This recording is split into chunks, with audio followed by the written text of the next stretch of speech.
What's going on? It's your boy Sermon at Sermon's Domain on Twitter. Rittz is back with his third album titled Top of the Line. Rittz is an artist who I've followed since White Jesus. I've known him for like 5 years and he's just gotten progressively better. And at the same time, he sticks to like a certain formula while tweaking it just a little bit. If you look at his debut album, The Life and Times of Johnny Valiant, it was about him being scared and worried that he may not be able to do this like full time. He had just signed with Strange Music, but just signing a deal, no matter where it is, doesn't guarantee you a successful career. And then Next to Nothing is like, okay, now I'm in the industry, I'm here, and I'm getting my feet wet. And with Top of the Line, I feel as though it's a bit alarming. It's like an album that kind of feels almost like he's crying out for help. Um, if you know Rittz, you know that he uses drugs and he parties a lot while on tour, and that's something that he really chronicles on this album.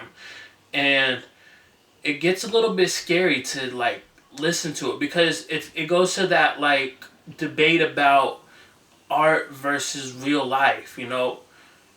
You can tell when like someone like Rittz is portraying what he's rapping about. Just the other day, I seen him on Instagram say he was in the ER and that he has to slow down. More than likely referring to partying and all that stuff. And then like the music is pretty much a reflection of that.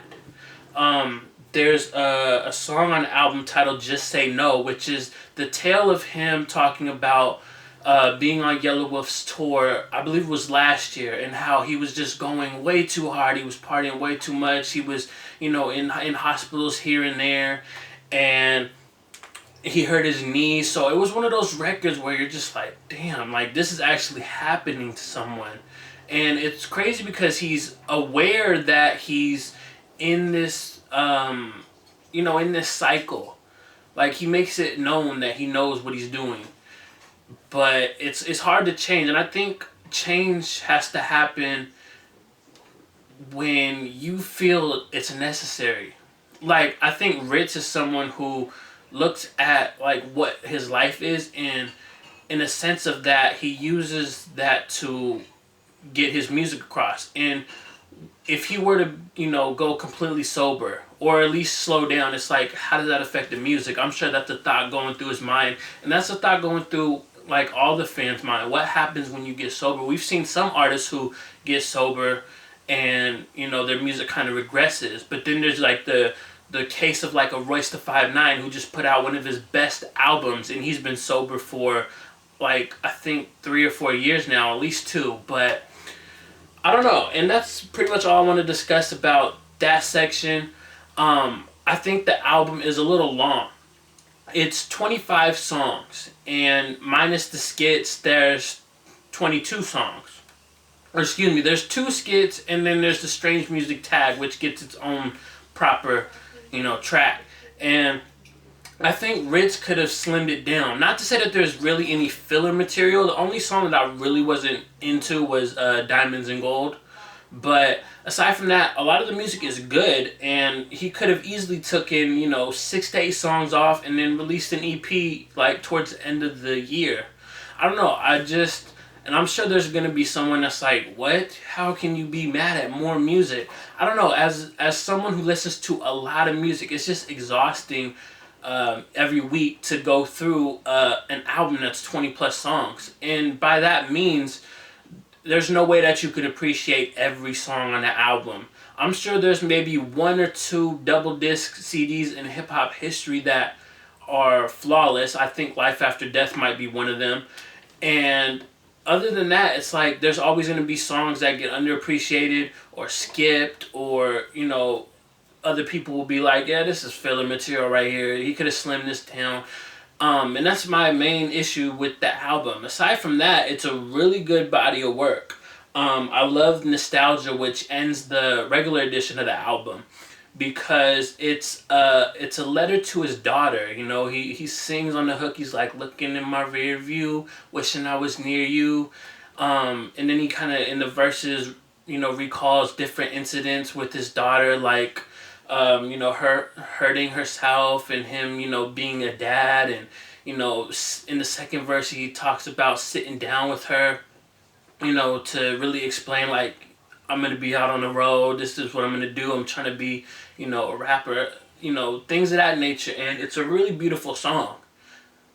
One of the best, like, storytelling songs from Rittz that I've heard. And I like Rittz because he does the storytelling, and he does it in different ways. He does it personally, and then he does it, like, fictionally. I think Turning Up the Bottle from Next to Nothing, I don't know, maybe that's based around some kind of a true story. I don't know the backstory behind it, but it definitely sounds like a concept story that he came up with, and I love that record a lot. It was my favorite off that album. And Nostalgia might be my favorite on this record. And then there's records that are good, but they feel unnecessary. There's Day of the Dead, which is him once again addressing the haters. And I think he does this every album. The standout part for me on that was him saying that fans are calling him a white version of Tech Nine or a fat yellow wolf. And I don't know, they don't really make the same type of music like that. It's kind of similar, but everybody has their own lane, so I don't get that. And I think at this point in his career, this being his third album, it's like, when do you stop addressing the haters and just focus on making the great music that you make? Back to Yesterday, it took a look at a relationship gone wrong. And the thing that Rittz also does really exceptional is hooks. He has this nice little singing voice, this crooning type of sound that he does on the hooks. And it just gets in your head. Like, I'm thinking of the Nostalgia hook right now, or, Just Say No. Like, those are my two favorite records. And so, like, it's one of Ritz's signatures. When you go into Ritz's albums, listening to his music, you expect some kind of a good hook. And he has that formula down really well. The skits were good. I like Bootleg Kev appearing, doing his little radio thing. He was funny, And then the anger management skit, which is with Ritz's manager, is really, really funny. I laughed a couple times, and I think that's what a skit should be for the most part. In order for me to want to play it again, I'll definitely, like, throw it in, in the context of things. But aside from that, Top of the Line is another good album from Rittz. It's a little long, it could have been split up into two projects, but, you can't really complain about that. The music's here, we gotta accept it, we gotta enjoy it. Top of the line means of the highest quality, of, being the best. And I think Rittz is someone who, for his lane, has mastered that. And like I said earlier, I would love to kind of see him, not go the way of some other artists in the past. We see how influential drugs have been in his music, and whether or not it's like a 100% like fact when he raps about it, or if he kind of exaggerates a little bit for the sake of art, it doesn't matter. But I definitely want him to see him continue to win. I don't want to wake up one day and see him gone. But those are my thoughts on Top of the Line. I've been sitting with the album for like a week, and I would love to know your thoughts in the comment section below. What did you think of Top of the Line? Where does it rank in Ritz's discography? And then like the video, subscribe to the channel if you're not already, share the video. Follow me on Twitter @SermonsDomain. And as always, thank you for your time. I appreciate you for watching. And until next time, peace.